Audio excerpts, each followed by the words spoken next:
Hey guys, this is Austin, and today I'm here with my review of the iPhone 6 Plus. Put it side by side with the 5S and the difference in size is almost ridiculous. You're getting a much thinner phone with the 6, however you do lose the chamfered edges in favor of a seamless design between the glass and frame.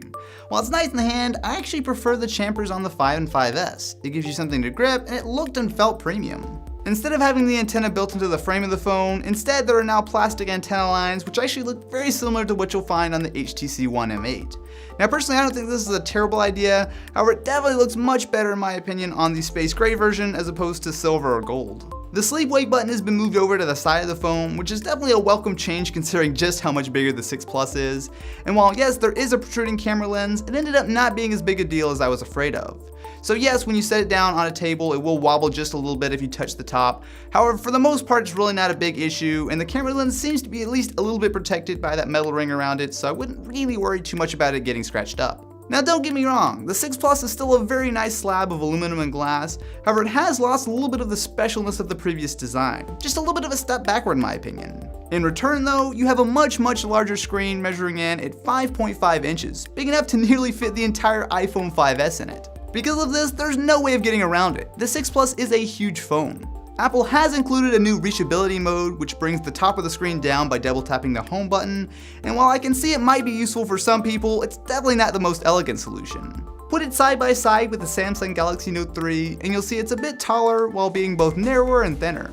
In real use, it feels about the same. It's pocketable and usable on a daily basis, but this is definitely not a phone you want to use with one hand. My friend Jenner from Your Average Consumer did a great video getting people's reactions to the 6 Plus, which you guys can check out in the description, but it does border on too big for a lot of people. In return though, you're getting one of the nicest screens on any phone period. The 1080p resolution is just right for a screen of this size in my opinion, and you're getting great viewing angles and excellent color reproduction. Compared with the iPhone 6, you're getting a bigger, higher resolution screen that while it's not an enormous difference, is definitely noticeable when you're doing things like browsing desktop sites. Just like when the Retina display first came out, while basically all apps will work on the 6 Plus, those that haven't been updated yet are just being upscaled, which definitely looks a little fuzzy compared to an app that's actually meant to be running on this 1080p screen. System apps like Safari are fully up and running with the new screen, and they do give you a split landscape view kind of like an iPad in a few places. However, most of the apps that I use every day could definitely use an update to support the new screen.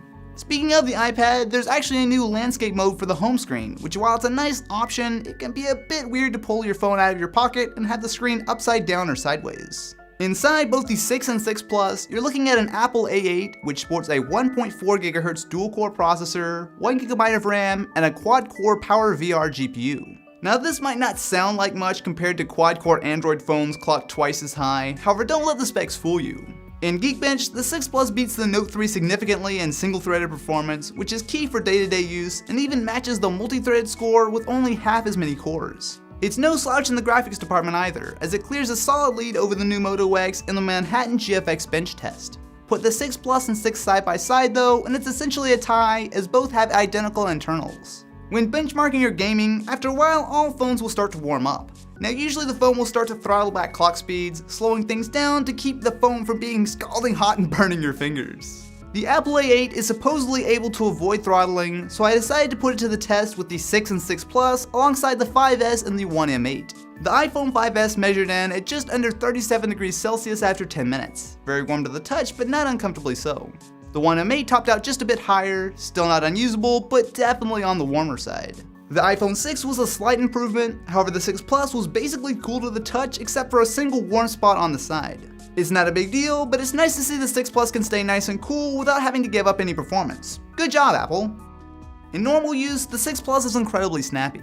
While it's clear that iOS 8 still has some bugs to be worked out, the UI almost always stays smooth and responsive. It's not noticeably faster than the already solid iPhone 5S in real-world use, but it easily matches up to phones like the HTC One M8. One very disappointing part of the 6 Plus, however, is the memory.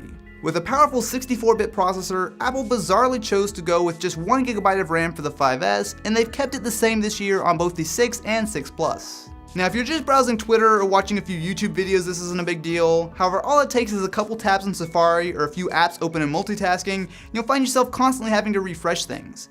Now this is just silly. I mean, even the Galaxy S3 back in 2012 had 2 gigs of RAM. So why one of the most powerful phones here in 2014 only has 1 gig is just completely and totally beyond me. Like, seriously, this is just not cool. Now, something that is cool is being able to unlock your phone with your fingerprint, and while Touch ID was a great feature on the 5S, it's been improved here. It's a bit faster and most importantly accurate. Where I would have to retry my print at least a couple times a week with the 5S, the 6 Plus has only missed my print once in the hundreds of times I've unlocked my phone in the last couple weeks. While it's not out yet, you'll also be able to use Touch ID with Apple Pay soon, which looks seriously impressive. Another big upgrade on the iPhone 6 Plus is the camera. While it still delivers 8 megapixels like the last 3 generations, the megapixel count definitely isn't the entire story. Side by side with the already excellent iPhone 5S, there's less noise even in brightly lit shots, which allows the 6 to hold on to more detail, especially in extremely contrasty situations. Dynamic range is slightly improved, and Apple's implementation of HDR still strikes a good balance between getting more out of the shadows and highlights without going completely overboard like on some other phones. One of me. Get a nice macro shot and you can pull off some decent depth of field, one of my favorite ways to get nice looking images out of a smartphone. There's also a 10 frame per second burst mode like on the 5S, which you can get to by holding down the shutter button for essentially as long as you want. In practice, it can be helpful to make sure that you catch the exact moment when the action happens. The iPhone 6 and 6 Plus have identical cameras with one exception. The 6 Plus gets optical image stabilization. Other phones like the HTC One M7 have used this to great effect, and so does the 6 Plus. By stabilizing the lens, you can get longer exposures in low light without making things too blurry or grainy. It does a very solid job here, allowing exposures as long as a quarter of a second while still not losing detail even when shooting handheld. In extremely low light, even the stabilization can't solve everything, but the camera does do a good job of holding on to detail even when pushed to ISO 2000. Easily one of the biggest make or break features for me on a phone is the camera. One of my favorite things is to go out and spend an afternoon Instagramming. Now this is actually a big reason why I used the 5S for as long as I did, just because that camera was so awesome, and the 6 Plus takes it up a notch. And on top of that, the video's not too bad either.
As you guys can see, the video is also impressive. It's hard to tell how much the optical stabilization helps here, as the preview window usually doesn't look too impressive, but when you play the clip back, there's definitely some very serious software stabilization going on. It's hard to argue with for most video though. Even walking gets almost entirely smoothed out, which is seriously impressive for a smartphone. There's also now continuous autofocus in video. It's a big step forward compared to before where you just didn't have any autofocus in video, and while it does do a good job of tracking subjects, it isn't quite as smooth at transitioning as I'd like. Noise also sometimes creeps into the video, especially in extreme situations. Easily one of my favorite features is the new slow motion. The 6 and 6 Plus now shoot at either 120 or 240 frames per second and really allow you to capture some awesome stuff. Take something like stomping the ground. Boring at normal speed, right? Slow it down though.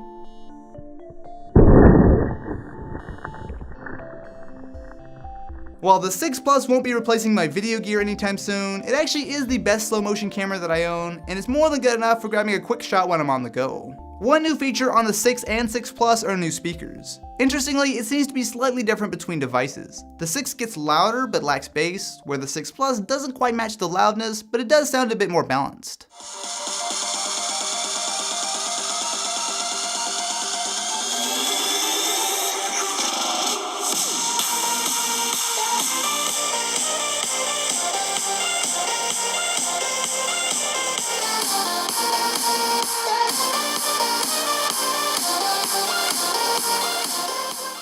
The 6 Plus is a step up from the last gen, but it's still no match for the excellent front-facing speakers on the HTC One M8. One of my favorite features of the 6 Plus is the battery life. Now, previous iPhones did pretty decent considering just how small the batteries were. However, with the 6 Plus, we're looking at a 2900 mAh battery, giving it some pretty impressive longevity.